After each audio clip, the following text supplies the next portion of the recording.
want to bring in Marc Spears, senior writer for The Undefeated, because, Marc, you were in the building last night. What stood out to you?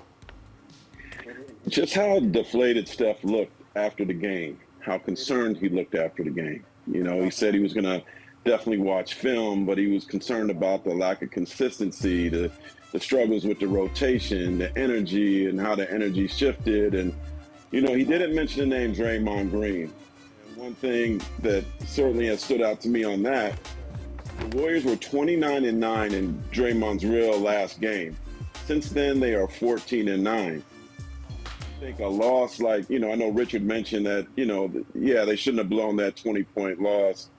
But I think that mentality that Steph is concerned about, you know, perhaps as a leader, he has to bring that out of him. But I know with Draymond there, those wouldn't be things that he would be talking about. Absolutely. I guess from a more macro perspective, then, what do you make of the Warriors' struggles in February? Man, Malik, you know, Black History Month is only 28 days. I wish it was longer, but I think the Warriors are glad that February is over. Like, they were 5-5 in February. They lost to the Knicks. They lost to the Clippers. Right. They had a close loss to Denver. Obviously, the horrible loss last night. And I asked Steph after the game, I said, does it bite you a little bit that you had a chance to gain momentum on Phoenix, right? Because with Chris Paul being out, and I'm actually mad at myself for not asking him about Memphis. Because to me, Memphis is the bigger concern. The Warriors only a game and a half ahead of Memphis in the second spot. Yep. The Warriors only have 8 home games left, 13 on the road. Memphis has 11 home games left, 9 on the road. And of the top 8 teams in the West, no one's playing worse than the Warriors right now.